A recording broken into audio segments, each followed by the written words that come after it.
Oke, bismillahirrahmanirrahim. Assalamualaikum warahmatullahi wabarakatuh. Ya, kali ini kita akan membahas latihan UTBK yang sudah teman-teman kerjakan ya di minggu lalu, yaitu terkait ikatan kimia. Nah, teman-teman, kemarin itu Ibu sudah memberikan 7 soal yang harus teman-teman kerjakan dan kirimkan ke Ibu, dan Ibu sudah lihat hasilnya. Skornya itu di antara 5 sampai 10 dengan maksimal skor itu 35. Nah, artinya teman-teman punya banyak PR banget nih untuk mempelajari kembali, mereview kembali materi tentang ikatan kimia. Oke? Nah, sekarang Ibu akan membahas nih gimana cara penyelesaiannya gitu ya dari ketujuh soal ini. Jadi teman-teman mangga dipersiapkan buku kimianya, dipersiapkan juga buku penunjang kimianya, buku paket dan lain-lain, dipersiapkan juga sistem periodik unsur, dan juga yang paling penting adalah catatan teman-teman terkait ikatan kimia. Oke? Jadi kita coba belajar bareng-bareng. Ibu coba next. Oke, bismillahirrahmanirrahim. Nah, sekarang kita coba jawab untuk soal yang pertama terkait ikatan kimia ya, yaitu pada atom pusat molekul IF3 terdapat pasangan elektron bebas sebanyak berapa buah. Nah, teman-teman, untuk menjawab soal ini, teman-teman perlu banget memahami mengenai struktur Lewis dan juga nomor atom juga golongannya. Ini akan membantu teman-teman untuk menggambarkan berapa banyak kira-kira pasangan elektron bebas yang ada di IF3, oke? Nah, teman-teman boleh lihat di sistem periodik unsur gitu ya, kalau I dan F itu terletak di golongan 7A. Oke, artinya apa? Ketika dua-duanya letaknya sama nih di golongan 7A, artinya baik I dan F itu memiliki elektron valensi atau elektron terluar yang sama, yaitu sebanyak 7 ya. Nah, jadi elektron valensinya nih I itu 7 dan F itu 7. Nah, gimana caranya kita menentukan pasangan elektron bebas? Caranya adalah dengan menggambarkan dulu ya struktur Lewisnya seperti apa. Oke, kita gambarkan dulu nih ya bahwa di sini ada IF3 artinya satu buah I akan dikelilingi oleh 3 buah F ya, 3 atom F.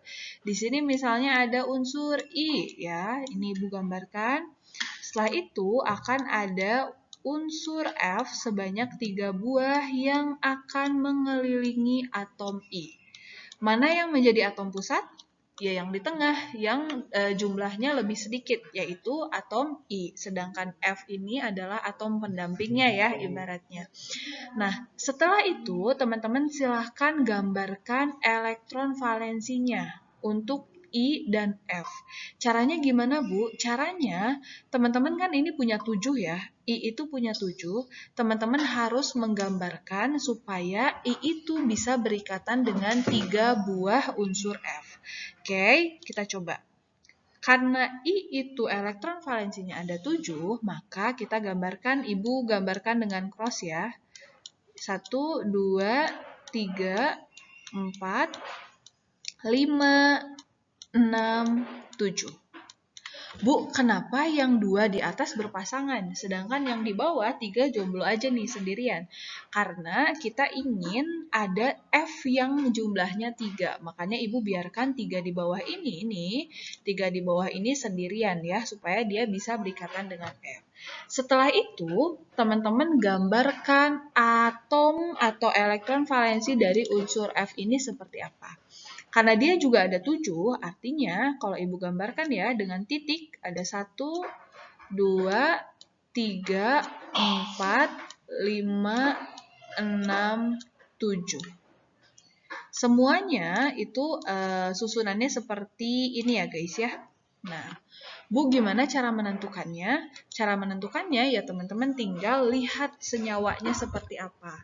Jadi pokoknya teman-teman harus menentukan nih berapa pasangan elektron ikatannya.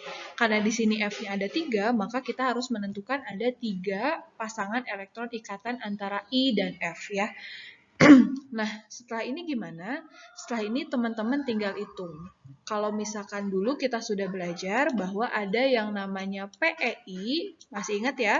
Kalau nggak ingat boleh dibuka-buka lagi. Dan ada yang namanya PEB. Singkatan dari apa kedua hal ini? Ya, PEI itu adalah pasangan elektron ikatan, sedangkan PEB adalah pasangan elektron bebas. Kalau namanya bebas, berarti dia pasangannya itu ya sama dia sendiri gitu. Tapi kalau ikatan ada dari elektron atom lain. Tinggal kita cek teman-teman di sini. Yang ibu buletin warna merah ini adalah pasangan elektron apa kira-kira? Ya, ikatan. Jadi kalau misalkan kita mau menentukan nih di atom pusat I, maka ada 3 pasangan elektron yang berikatan. Ya, sedangkan PEB-nya yang mana, Bu? PEB-nya adalah yang tidak berikatan dengan elektron lain, yaitu yang di atas ini, 1 dan 2. Berarti PEB-nya berapa? PEB-nya adalah 2, ya. Nah, ini berarti jawabannya yang ini, 2 PEB yang ada di IF3. Oke? Nomor 1 jawabannya C, kita lanjut. Oke, sekarang nomor 2. 4 unsur A, B, C, dan D masing-masing mempunyai nomor atom 6, 8, 17, dan 19. Pasangan unsur-unsur yang dapat membentuk ikatan ion adalah... Teman-teman, untuk menjawab soal ini, teman-teman wajib banget mengetahui yang pertama adalah konfigurasi elektron, kemudian yang kedua adalah tentang golongan dan periode. Ibu singkat di sini ya, G dan P, golongan dan periode. Apa pentingnya, Bu? Pentingnya adalah dalam menentukan suatu unsur itu berikatan ikatan ion atau ikatan kovalen. Ingat, ikatan ion adalah ikatan yang terjadi ya, ikatan ion ini adalah ikatan yang terjadi antara logam dan non-logam. Oke, sedangkan ikatan kovalen itu adalah ikatan yang terjadi antara non-logam. Dua-duanya dia non-logam. Kalau ion itu ada yang lebih dan ada yang kurang, jadi saling melengkapi. Tapi kalau kovalen itu dua-duanya kurang, akhirnya dia menggunakan bersama-sama elektronnya. Nah, caranya kita lihat, teman-teman boleh tentukan konfigurasi elektronnya ya, antara A, B, C, dan D. Kemudian teman-teman lihat elektron valensinya atau elektron yang paling terluar. Kalau Ibu boleh tentukan di sini elektron valensi dari unsur A itu adalah ada di kulit yang terluar. Kulit yang terluar itu di nomor 2. Ya, kita tinggal hitung. Di nomor 2 itu ada 1, 2, 3, 4. Berarti elektron valensinya 4. Oke. Kemudian yang B, ini juga kulit terluarnya nomor 2, berarti kita tinggal tambahin 2 tambah 4. Berapa? 6. Oke. Berarti EF ini elektron valensinya adalah 6. Di nomor C, di sini kulit terluarnya 3, tinggal kita tentukan 2 dan 5. Berarti 7 ya elektron valensinya. Sedangkan di D, ini ada elektron kulitnya itu kulit terluarnya nomor 4, berarti yang paling atas ini. Ini 1. Nah, oke. Teman-teman, untuk mencapai suatu kestabilan, ingat bahwa suatu unsur itu harus punya 8 elektron valensi. Ya, jadi kalau misalkan dia cuma punya 4, artinya dia butuh 4 lagi nih supaya dia jadi stabil. Nah, sekarang pertanyaannya di sini, pasangan unsur-unsur yang dapat membentuk ikatan ion itu yang mana? Berarti yang pertama ada salah satu yang melepaskan elektronnya karena dia udah nggak butuh ya, dan ada yang menerima elektronnya. Oke? Nah, di mana nih Bu? Cara menentukannya, teman-teman lihat elektron valensinya, karena yang akan dikeluarkan itu adalah elektron valensi ya dari suatu unsur. Kita tinggal lihat di sini yang paling memungkinkan itu adalah yang C dan D. Ya. Oke, yang C dan D. Kenapa yang C dan D? Lihat teman-teman, untuk unsur C dan D, di nomor D ini dia punya elektron valensi 1. Ya. Berarti kalau elektron valensi 1, dia bisa mengeluarkan nih guys, satunya ke orang lain. Dia udah nggak butuh lagi. Supaya nanti jadi 8 ya setelahnya. Di kulit ketiga itu dia punya elektron valensi 8. Artinya yang paling terluar ini, dia akan keluarkan untuk yang lain. Sedangkan di yang C, dia punya elektron valensi 7. Dia butuh 1 elektron lagi teman-teman untuk mencapai ke 8. Artinya si C ini akan mengambil 1 ya dari orang lain supaya dia jadi 8. Nah, berarti kalau gitu ini termasuk ke dalam ikatan ion karena 1 mengeluarkan, 1 melepaskan, dan 1 menerima. Kalau A dan B, lihat ya, ada 4 dan ada 6. Kalau dikeluarin 4 terlalu besar energi yang diperlukannya. Kalau dikeluarin 6 juga terlalu besar. Berarti antara A dan B itu akan terjadi ikatan kovalen ya. Jadi untuk nomor 2 adalah mana ini? C dan D. Jawabannya mana C dan D? Oke, yang ini ya guys. Sip. Ini untuk nomor 2. Oke, untuk nomor 3 gimana? Di sini, di nomor 3, teman-teman diperintah untuk menentukan ikatan kovalen ya dari beberapa senyawa yang ada. Nah, basic skillnya teman-teman harus mengetahui mana unsur-unsur yang logam, mana unsur-unsur yang non-logam, dan juga unsur-unsur yang logam transisi. Kemudian teman-teman juga harus mengetahui golongan dan periodenya. Gimana caranya, Bu? Pokoknya unsur di golongan 1, 2, dan 3 itu pasti adalah unsur logam. Sisanya itu non-logam. Ini golongan 1A, 2A, dan 3A ya. Itu adalah logam, sisanya itu berarti non-logam. Nah, untuk logam transisi, teman-teman ingat ketika konfigurasi elektronnya ada di akhirnya itu adalah sub D ya, berarti itu termasuk ke dalam logam transisi gitu. Nah, di sini teman-teman tinggal menentukan nih guys. Di sini kita menentukan ikatan kovalen, artinya ikatan kovalen itu kan ikatan yang terjadi antara non-logam dan non-logam. Berarti mereka letaknya itu ada di golongan 4A, 5A, 6A, 7A, dan 8A ya. Nah, tinggal teman-teman lihat. Dan H ini memang letaknya di golongan 1A. Tapi dia termasuk ke dalam ya non-logam ya. Nah, kita tinggal lihat nih guys. Cl itu ada di golongan 7A. Ya, Cl ada di golongan 7A. Kemudian S juga ada di golongan non-logam. Cl ini ada di golongan ini, H. Oke, sip. Nah, teman-teman ingat bahwa ada beberapa unsur yang sangat-sangat familiar untuk kita dan termasuk ke dalam logam, yaitu K, Ca, ada Na juga, ya. Terus ada apa lagi nih? Ba, Mg, dan lain-lain, yaitu golongan 1A dan 2A, ini unsurnya memang familiar. Kalau di sini, di soal, ini ada unsur K nih. Berarti nomor 1 salah ya, karena K termasuk ke dalam logam. Oke. Di nomor 2 ada Na. Wah, ini berarti termasuk ikatan ion ya. Jadi dan ini Na itu kan logam, berarti jawaban B juga salah. Kemudian ini Fe. Nah, Fe teman-teman pasti sudah sangat tahu betul kalau Fe itu adalah logam ya. Berarti yang berikatan dengan Fe pastilah unsurnya membentuk senyawa ionik ya atau ikatan ion. Jadi yang C juga salah. Kemudian yang D itu ada unsur Na juga. Ya, berarti yang D juga salah. Jawabannya kalau gitu yang mana? Jawabannya adalah yang D, ini yang E ya. Jawabannya adalah yang D, yaitu CH4 dan NH3. Ingat, H walaupun ada di golongan 1A, dia termasuk ke dalam unsur non-logam, dan C itu letaknya adalah di golongan 4 ya. Ingat hidrokarbon itu terbentuk antara C dan H dan senyawanya adalah ikatan kovalen.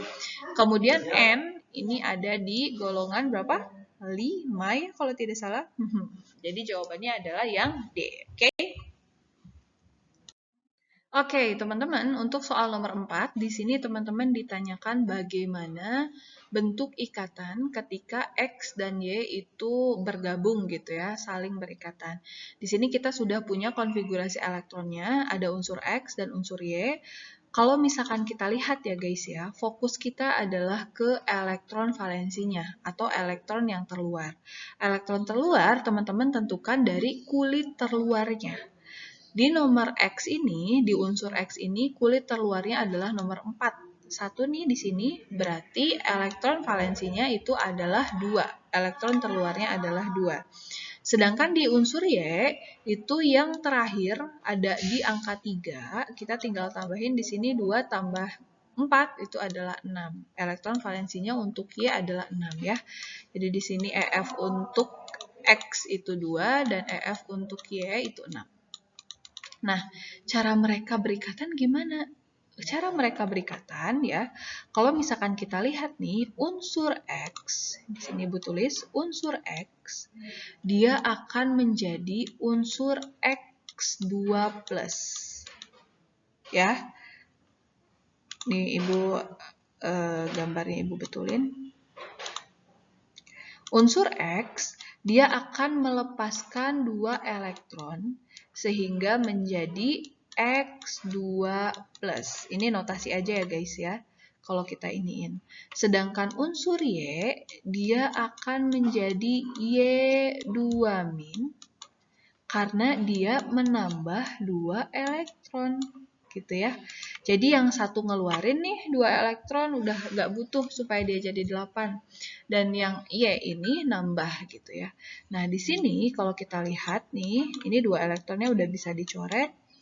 Terus X di sini juga udah bisa dicoret. Jadi kalau kita lihat di sini ada X2+ dan Y2+. Artinya kalau X dan Y seperti ini kita tinggal kali silang aja. X2 kali Y2 ya. Yang ini kaliin ke X, yang X dikalikan ke Y, yang Y dikalikan ke X. Nah, kalau seperti ini kita bisa sederhanakan jadi XY. Nah, jawabannya berarti yang E ya. Ion XY, ikatan ion dan senyawanya adalah XY. Oke? Oke, teman-teman, di soal nomor 5 ini adalah terkait polar dan nonpolar ya. Teman-teman boleh baca tuh terkait polar dan nonpolar. Di sini senyawa yang kita harapkan tidak larut baik dalam air adalah yang pertama yang perlu teman-teman tahu bahwa air itu adalah sifatnya polar ya. Sifatnya itu polar. Artinya sesuatu yang larut dalam air pastilah senyawa yang polar juga. Kalau misalkan dia non-polar, dia tidak akan larut dalam air. Bu, gimana caranya membedakan yang polar dan non-polar? Teman-teman tinggal lihat kalau misalkan senyawa ion atau senyawa kovalen yang bisa menghantarkan listrik, itu biasanya dia akan polar gitu ya. Jadi di sini jawaban yang A itu salah karena dia pasti akan larut dalam air gitu ya. HCl juga salah karena dia juga akan larut dalam air. Nah, tinggal di sini 1, 2, 3 ya. Nah, perlu teman-teman ketahui bahwa senyawa yang bersifat non-polar itu adalah senyawa yang biasanya tidak memiliki PeB atau pasangan elektron berikatan bebas ya. Nah, ketika dia tidak memiliki PeB, dia akan bersifat nonpolar karena tidak ada kutub yang positifnya, tidak ada kutub yang jadi dominannya gitu ya. Jadi teman-teman tinggal lihat kira-kira dari jawaban B, D, dan E mana yang termasuk senyawa yang nonpolar. Kita mulai dari amoniak. Amoniak itu ada di golongan 5A ya. Kalau di sini ada NH3, golongan 5 berarti dia struktur Lewisnya seperti ini. Silakan teman-teman boleh dicek ya dan direview. Ini H, dan ini H. NH3 itu seperti ini. Maka dia punya pasangan elektron bebas, ya. Artinya dia bukan termasuk senyawa nonpolar. Begitupun dengan urea. Urea di sini ada yang ikatan ionnya dan ada ikatan kovalennya. Dia juga termasuk ke dalam senyawa yang polar. Nah, tak jawabannya itu adalah yang B. Bu, gimana caranya tahu jawabannya jawaban B? Ingat teman-teman bahwa C itu tangannya ada 4. Ya, di hidrokarbon kita sudah belajar C itu tangannya ada 4. 4-4-nya digunakan untuk berikatan dengan Cl. Nah, berarti dia sudah tidak punya lagi pasangan elektron berikatan.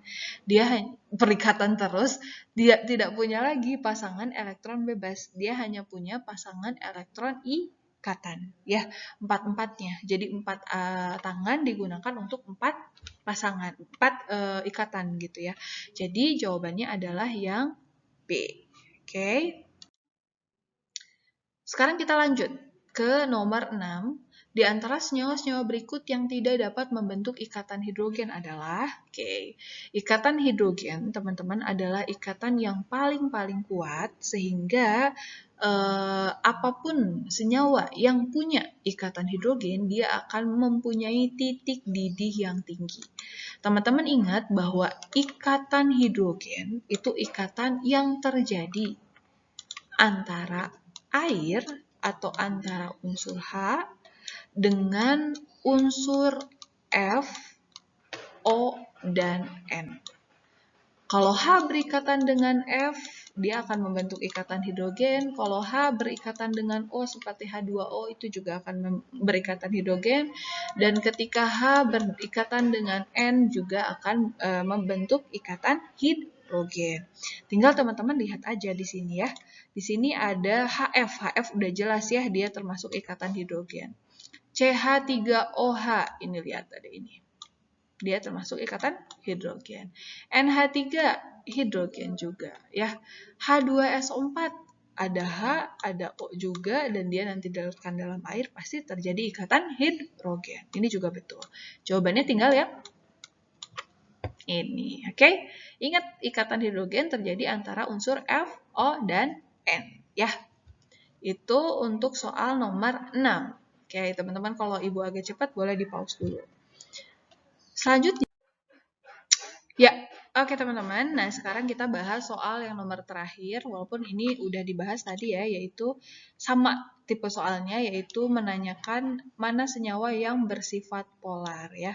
Ingat, senyawa yang bersifat polar itu ciri-cirinya salah satunya adalah senyawa yang kuat ya, baik itu asam kuat, basa kuat, kemudian bisa menghantarkan listrik, dan juga dia yang paling penting punya PEB atau pasangan elektron bebas ya. Kalau misalkan tidak punya pasangan elektron bebas, biasanya termasuk ke dalam non-polar. Nah, sebetulnya tadi sudah dibahas ya dari soal-soal sebelumnya, kita bisa tahu bahwa yang di sini yang bersifat polar itu adalah NH3. Kenapa? Karena NH3 itu punya satu PEB. Kalau Ibu tuliskan di sini gambarnya adalah seperti ini. NH3. N itu terletak di golongan 5A. Artinya dia punya 5 elektron valensi dan 3-nya digunakan untuk berikatan dengan H. Nah, yang atas ini nih, PEB ini menyebabkan dia merupakan senyawa yang bersifat polar. Bu, kalau CO2 gimana? Silahkan teman-teman gambarkan kira-kira CO2 dia punya nggak PEB-nya ya. Karena dia termasuk ke dalam non-polar. Begitu juga PCl5. P itu dia ada di golongan 5 juga, sama kayak N. Dan dia punya 5 elektron valensi. 5 elektron valensinya digunakan semuanya untuk berikatan dengan Cl. Artinya dia udah habis tuh, tidak ada yang bersisa gitu ya. Semuanya pada digunakan untuk berikatan dengan Cl. gitu. Ini Cl semua. Kemudian Be Cl2 juga jelas. Be itu kan ada di golongan 2 ya. Jadi memang akan jadi seperti ini gitu. Jawabannya yang D. Oke. Itu teman-teman untuk soalnya. Mudah-mudahan teman-teman bisa paham dan bisa lebih semangat lagi. Oke, itu teman-teman untuk soal UTBK, latihan soal UTBK ya, materinya adalah ikatan kimia. Mudah-mudahan dari sini teman-teman juga bisa banyak membaca lagi ya materi-materi yang harus teman-teman review itu pasti banyak banget gitu ya. Dan jangan lupa banyak latihan juga supaya dengan banyak latihan itu kita bisa terbiasa untuk mengerjakan banyak soal gitu ya. Jadi akan ingat sedikit-sedikit. Kalau nggak praktis ya biasanya sih suka lupa gitu ya. Semangat terus, Ibu akhiri videonya. Assalamualaikum warahmatullahi wabarakatuh.